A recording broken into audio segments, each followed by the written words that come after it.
Добрый вечер, дорогие друзья. Я прошу перед началом концерта отключить все сигналы ваших мобильных устройств. Итак, мы начинаем нашу концертную программу, которая проходит в режиме онлайн-трансляции виртуального концертного зала филармонии Якутии. Я приветствую вас, дорогие друзья, я приветствую наших онлайн-слушателей. Итак, наша концертная программа проводится в рамках двух фестивалей. Это «Якутск. Весна Рахманинов», который посвящен 150-летию со дня рождения великого русского композитора. И в рамках фестиваля 22-го республиканского пасхального фестиваля искусств «Золотые купола».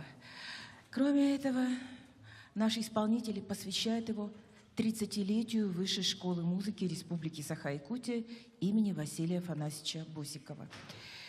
И это очень важно, потому что если бы не Высшая школа музыки, то сегодня попросту у нас не было бы филармонии, не было бы филармонического оркестра, который на 90% состоит из выпускников Высшей школы музыки.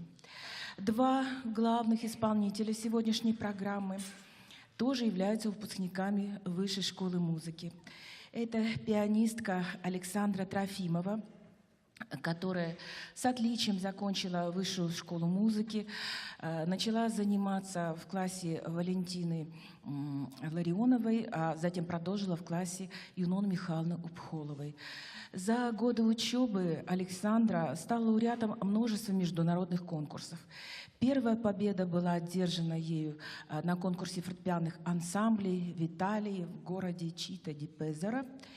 И затем уже были победы в таких конкурсах, как музыкальные конкурсы в Орзеле, Москве, в Рузе, Финляндии. Последний из конкурсов — это был виртуальный онлайн-конкурс «Искусство 21 века», который прошел в 2021 году.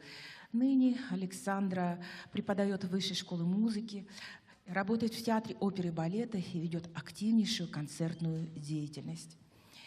И хотелось бы отдельно также представить дирижера сегодняшнего концерта Павла Васьковского. Он тоже является выпускником Высшей школы музыки. Начинал он учиться вот в этих стенах, в детской школе искусств по классу трубы. Затем был принят в качестве трубача в Высшую школу музыки, по окончании которой он поступает на кафедру военного дирижирования Московской государственной консерватории и заканчивает ее уже как военная консерватория, Московская военная консерватория.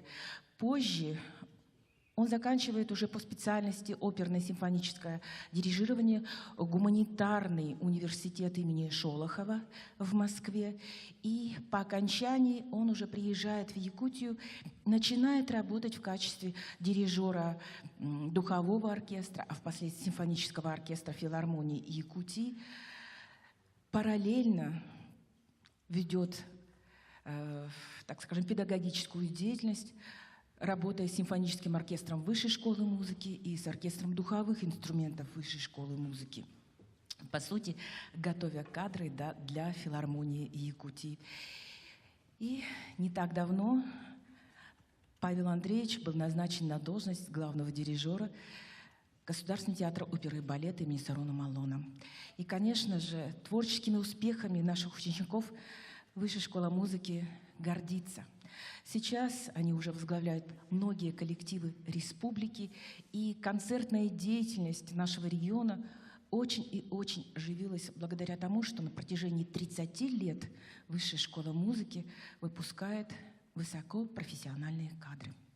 Сегодняшний концерт, конечно же, включает в себя произведения Сергея Рахманинова, а также произведения композиторов, которых он глубоко уважал, чтил и знал лично.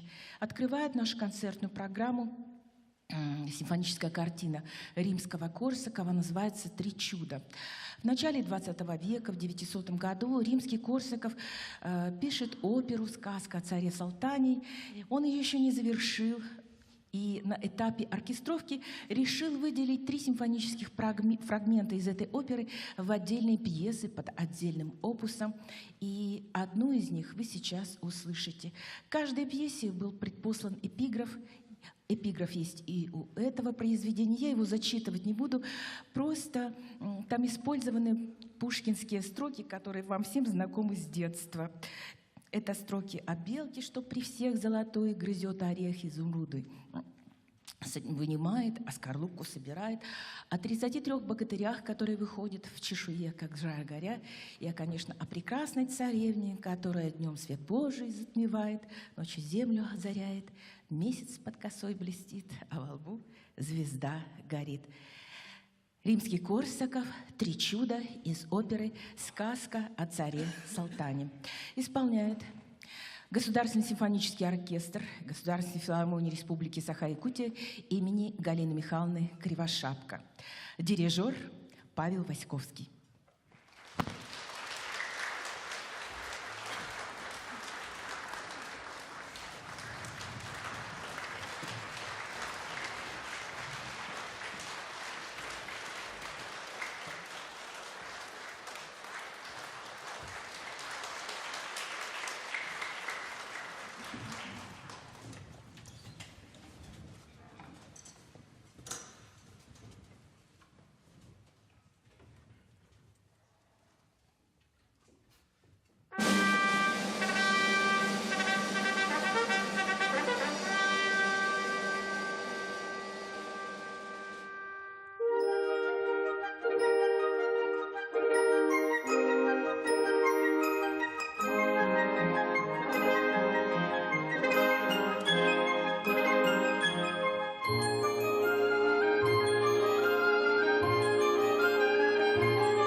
еще одним кумиром Рахманинова был Петр Ильич Чайковский, музыка которого оказала на него сильнейшее влияние. И сейчас прозвучит увертюра «Франческо да Римини». Чайковскому в 1977 году очень хотелось написать оперу, он искал подходящее либретто. И в руки ему попалось либретто Франчески, либретто, написанное по божественной комедии Данте. Прочитав либретто, Чайковский отказался от плана написать оперу, но история о двух влюбленных очень тронула его сердце. В божественной комедии Данте действительно содержится история, которая имела место в действительности. Это исторический факт, что однажды Гвидо да Палетто из города Равенна отдает свою дочь за Джанчотто Малатесту из города Римини, чтобы прекратить вековую вражду между семьями. По традиции сватать своего брата приехал молодой, юный, красивый Паоло, и Франческа, давая свое согласие на брак, думала, что выходит замуж за него. И каково же было ее разочарование, когда она была обвенчана с безобразным, злобным и коварным Джанчотто. И Чайковский, создавая свое симфоническое произведение, предпослал в своей рукописи, эта программа содержится только в рукописи, вот такие вот строки. Данте, сопутствуемый тенью Вергилия, спускается во вторую область адской бездны. Воздух здесь оглашен стенаниями, воплями, криками отчаяния. Из бесчисленного множества кружащихся душ человеческих внимание Данте особенно привлекают две летящие в объятиях друг друга прекрасные тени Франчески и Паоло. Потрясенный, раздирающим душу видом юной четы, Данте призывает их и просит поведать, за какое преступление они подверглись столь ужасному наказанию. Она любила Паоло, была против воли выдана замуж за ненавистного брата своего возлюбленного, горбатого, кривого, ревнивого тирана Римини. Узы насильственного брака не могли заглушить нежную страсть Франчески к Паоло. Однажды, читая книгу, она поцеловала Паоло, и за этим поцелуем их застал ревнивый супруг, который убивает влюбленных ударом кинжала.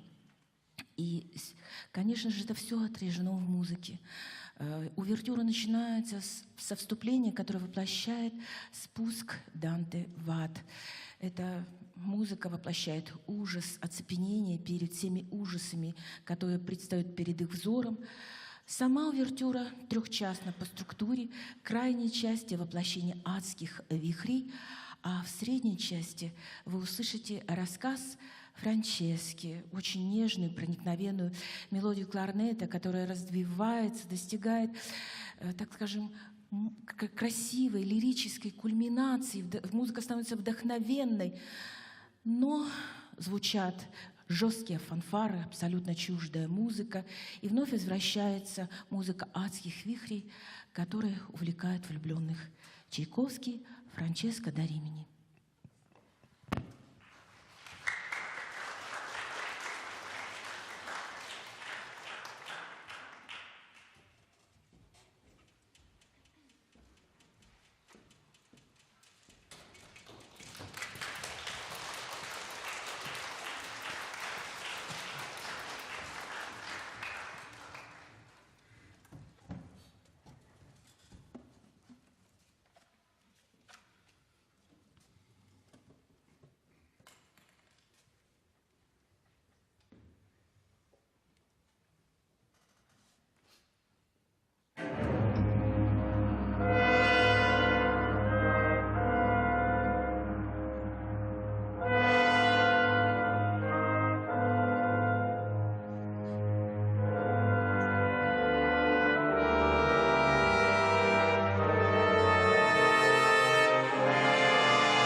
И в завершении нашей концертной программы прозвучит одно из последних творений Рахманинова, одно из вершин его композиторского мастерства – это «Рапсодия на тему Паганини». Произведение было написано в годы эмиграции, в 1934 году. Произведение интересное во всех отношениях. Но, во-первых, по форме это вариации. В произведении 24 вариации. Почему 24? Это отсылка к 24-му капрису Паганини, тема которого становится основой всего произведения.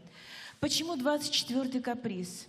Этот ля-минорный каприз настолько известен буквально всем, что является своего рода музыкальным двойником великого скрипача, чье мастерство было настолько невероятным, что многие современники всерьез полагали, что скрипач продал душу дьяволу для того, чтобы достичь невероятного мастерства. Рахманинова также вдохновила балетное либретто. Это был балет Фокина Паганини. И поэтому, во многом поэтому, конечно, это произведение воспринимается как очень яркое, почти театральное. В произведении очень много самых различных образов, самых различных стилей, которые объединяются в невероятно целостное творение. И мне хотелось бы обратить ваше внимание на многообразие стилистики. Ну, во-первых, это романтический стиль концертный, который называют виртуозно-транскрипционный, образец так называемой жемчужной или бисерной техники, его еще называют техника Перль. Это особая техника при игре на фортепиано. Здесь Рахманинов словно с иронией воспроизводит технику композиторов XIX века, выдающихся пианистов Подеревского, Машковского и многих других. Второй спектр, совершенно неожиданный в творчестве Рахманинова, это джазовая музыка. Рахманинов часто бывал в Соединенных Штатах Америки и, в общем-то, часто слышал джаз. Кроме того, известно, что в 1927 году он присутствовал на исполнении рапсодии в стиле блюз Джорджа Гершвина. Ему очень понравилось произведение, он оставил очень хороший отзыв. И ему было очень интересно, насколько Гершвин соединяет в классической музыке джаз и академическое начало. И рапсодия на тему Паганини отражает работу Рахманинова в том же направлении. Но цель у обоих композиторов была разная. Для Гершвина джаз – это носитель национального американского начала. Он создает национальный американский музыкальный стиль. Что касается Рахманинова, его привлекает скорее семантика образов. Он использует джаз как стиль в изображении музыки демонической, в изображении образов зла. Почему он выбирает джаз? Потому что в те времена он был невероятно популярен. Это было такое массовое искусство, очень коммерческое по духу. Исполнители джаза были связаны очень сильно так скажем, с оплатой, с деньгами. Это очень высоко оплачивалось, хотя в основном исполнители были белые. И поэтому эту музыку многие воспринимают именно как китчевую. Вы не услышите напрямую джаз, который мы слышим у Гершвина. Вы услышите выразительные приемы из джазовой музыки, такие как свинговые ритмы. Вы услышите звучание бенда, то есть медных духовых, группы ударных, которые сопровождают это произведение от начала до конца. И совершенно особая новая трактовка фортепиано для Рахманинова, где он использует принцип ударной техники, который очень любят джазмены. Третий пласт музыки, на который мне хотелось бы обратить ваше внимание, это средневековый мотив «Диес Ире». Это католическая средневековая секвенция, которая связана обычно с образами зла, с образами апокалипсиса. Вначале она появляется в 7-й вариации, причем звучит как средневековый монастырский церковный напев. Но в 10-й вариации она появляется в свинговом ритме, и она звучит уже скорее демонически, приобретая такой негативный оттенок. И, кстати, эту же тему вы услышите в самом конце произведения. Но 4-й пласт музыки – это, собственно, сама музыка Рахманинова. Это его стиль, который очень ярко проявляет себя в воплощении образов лирических. Центром произведения являются 2 вариации, 17-я и 18-я. Это точка золотого сечения всего цикла. И вы услышите музыку потрясающей красоты, которая воплощает, наверное, все самое прекрасное, что есть в нашем мире, которое выделяется вообще из музыки всего цикла. Собственно, это и есть сам Рахманинов. Это лирическая кульминация этого произведения – это смысловой его центр. Итак, Сергей Рахманинов, рапсодия на тему Паганини ля минор, опус 43. Исполняют симфонический оркестр симфоника Артика филармонии Якутии, солистка, лауреат международных конкурсов Александра Трофимова, дирижер Павел Васьковский.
Дорогие друзья, на этом наша программа подошла к концу. Спасибо за теплый прием и ждем вас на концертах фестиваля. До свидания.